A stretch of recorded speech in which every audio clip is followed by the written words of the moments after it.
So hello guys, তোমরা সবাই কেমন আছো? আশা করি সবাই ভালো আছো আর আমি ভালো আছি।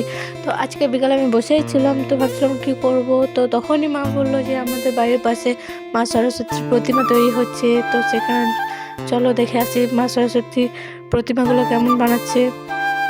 তো আমিও সঙ্গে সঙ্গে আমি রেডি হয়ে নিলাম। তো এখন আমরা যাব মা সরস্বতীর প্রতিমা দেখতে। তো এখানে আমি যাচ্ছি মা সরস্বতীর প্রতিমা দেখতে। তো এখানে দেখতেই পাচ্ছি যে কত সুন্দর সুন্দর মা সরস্বতীর প্রতিমা তৈরি করেছে। তো আর একটু এগিয়ে যেও মা সরস্বতীর প্রতিমা তৈরি করা হচ্ছে, তো ওখানেও যাব। তো চলো ওখানেও যাওয়া যাক। এই যে আমরা যাচ্ছি, তো এই যে চলে এসেছি।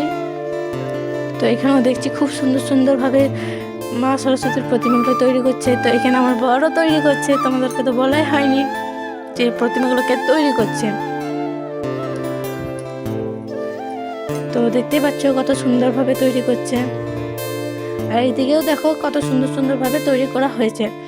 তো আরও আছে, চলো তোমাদেরকে দেখাই। এদিকেও দেখো।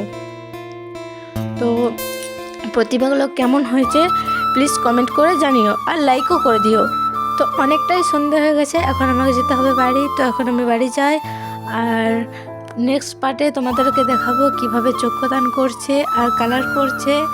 তো যদি ভালো লেগে থাকে তো সাবস্ক্রাইব করে দিও। তো এখন আমি বাড়ি চলে এসেছি। তো আজকের মতো টাটা।